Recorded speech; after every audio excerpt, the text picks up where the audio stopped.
रात के 9 बजे थे। आसमान में बादल छाए हुए थे और तेज बारिश गांव की हर झोपड़ी को हिला रही थी। बिजली की कड़क ऐसी थी जैसे पूरे गांव को निगल जाना चाहती हो। एक पुराने कच्चे घर में मोहन का 1 साल का बच्चा सोनू तेज बुखार से तप रहा था। पास बैठी मोहन की बहन गीता उसके माथे पर गीले कपड़े रख रही थी, लेकिन हालत बिगड़ती ही जा रही थी। मोहन के चेहरे पर चिंता और डर दोनों झलक रहे थे। पत्नी कुसुम बेटे को जन्म देते ही दुनिया छोड़ गई थी। गीता ने कहा, भैया, सोनू को डॉक्टर के पास ले जाना होगा। इसकी हालत अच्छी नहीं है। मोहन ने मायूस नजरें झुकाकर जवाब दिया। गीता, तू जानती है कि इस वक्त उस रास्ते से होकर गुजरने वाला लौट कर नहीं आता। गीता कांपते हुए बोली, पर भैया, अगर सोनू को कुछ हो गया तो? मोहन की आंखें भीग गई। गीता खिड़की के पास आकर बाहर दूर उस रास्ते की तरफ देखने लगी। तभी तेज बिजली चमकी, जैसे बाहर न निकलने की चेतावनी दे रही हो। उस रोशनी में गीता ने उस रास्ते पर खड़ी एक परछाई देखी, जैसे कोई औरत गीली साड़ी में खामोश खड़ी हो। वह तेजी से खिड़की से पीछे हट गई। उसका दिल जोर से धड़कने लगा। आखिरकार मोहन ने फैसला लिया। बच्चे को अपनी पीठ से कसकर बांधा और साइकिल निकालने लगा। गीता ने जिद की, भैया, तुम्हें अकेले नहीं जाने दूंगी, मैं भी साथ चलूंगी। मोहन ने उसे शांत स्वर में समझाया। नहीं गीता, तू यहीं रह और दरवाजा अच्छी तरह बंद कर लेना।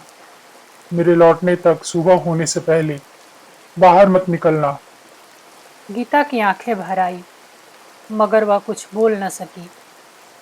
मोहन ने एक हाथ में छाता पकड़ा और दूसरे हाथ से साइकिल थामकर अंधेरी बारिश भरी रात में निकल पड़ा। तेज हवाओं और लगातार बरसते पानी ने रास्ते को कीचड़ से भर दिया था। पीछे से आती अजीब सी आवाज़ों से वह कांपने लगा था। साइकिल डगमगाने लगी थी, लेकिन पीठ पर बंधे बच्चे के तपते शरीर ने उसके हौसले को कम नहीं होने दिया और वह आगे बढ़ता चला गया। कुछ दूरी तय करने के बाद उसके सामने रास्ते के किनारे एक बूढ़ी औरत दिखी। वह पूरी तरह भींगी हुई, कांपती हुई खड़ी थी। उसके बाल चेहरे पर चिपके थे और आंखें धुंधली लग रही थी। वह धीमे स्वर में बोली, बेटा, मुझे ठीक से दिखाई नहीं देता। यहीं पास में मेरी झोपड़ी है। क्या तू मुझे वहां पहुंचा देगा? मोहन ने अपनी साइकिल आगे बढ़ा दी। वह मन ही मन सोचने लगा, नहीं, अभी रुकना ठीक नहीं। मुझे पहले अपने बच्चे को बचाना है। लेकिन फिर उसका मन बदल गया। उसने पीछे मुड़कर देखा। वह अब भी बारिश में खड़ी कांप रही थी। उसने साइकिल रोक दी। ठीक है अम्मा, बैठ जाओ, मैं तुम्हें पहुंचा देता हूँ। बूढ़ी औरत पीछे साइकिल पर बैठ गई। बारिश थमने का नाम नहीं ले रही थी। कुछ ही दूर चलने के बाद वह बोली, बस बेटा, यहीं उतार दे। मेरी झोपड़ी सामने है। मोहन ने साइकिल रोक दी। सामने उसे टूटी फूटी एक झोपड़ी नजर आई। उसने औरत को वहीं उतार दिया और जल्दी से पैडल मारकर आगे बढ़ गया। लेकिन तभी उसके सीने में सांस जैसे अटक गई। उसे लगा मानो पीठ का बोझ अचानक हल्का हो गया हो। सोनू का गर्म बुखार भरा शरीर अब उसे महसूस नहीं हो रहा था। वह घबरा कर अपना हाथ पीठ के पीछे ले गया। बच्चा गायब था। मोहन हड़बड़ा कर पीछे मुड़ा। ना ही वहाँ वो बूढ़ी औरत थी और ना ही उसकी झोपड़ी। सिर्फ सुनसान अंधेरा और मूसलाधार बारिश। तभी एक भयानक हंसी चारों ओर गूंज उठी। मोहन का दिमाग सुन्न हो गया। उसे समझ नहीं आया ये आवाज़ किस दिशा से आ रही है। वह घबराकर अपने बेटे का नाम लेकर जोर जोर से चिल्लाने लगा।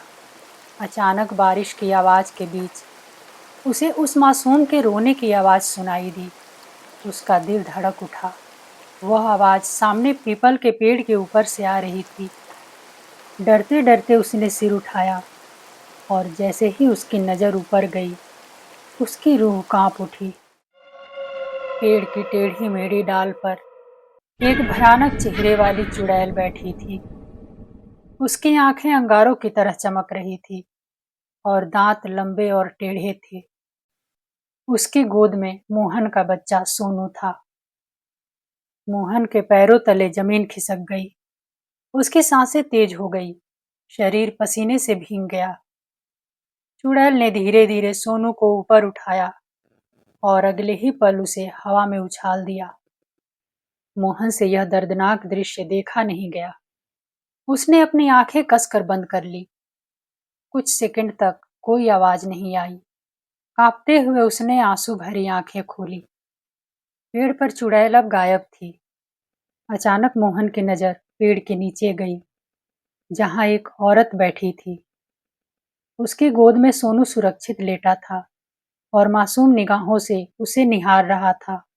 मोहन की नजर जैसे ही उस औरत के चेहरे पर पड़ी, उसकी सांसें थम गई। वह उसकी पत्नी कुसुम थी। कुसुम ने बच्चे का चेहरा चूमा और उसे मोहन की ओर बढ़ा दिया।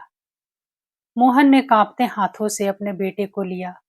वह कुछ कहने ही वाला था कि अचानक कुसुम धुंध की तरह हवा में घुलकर गायब हो गई। मोहन की आंखों से आंसू बहने लगे। उसने सोनू को फिर से पीठ पर बांधा और साइकिल आगे बढ़ा दी। उसे बार बार महसूस हो रहा था, कोई अदृश्य परछाई उसके साथ चल रही है, लेकिन इस बार उसे कोई डर नहीं था। आधे घंटे बाद मोहन उस भूतिया रास्ते से निकलकर पक्की सड़क पर आ चुका था। उसने एक बार पीछे मुड़कर अंधेरे की ओर देखा। उसे लगा जैसे दूर से कुसुम की आत्मा कह रही हो, हमारा बच्चा जल्दी ही ठीक हो जाएगा।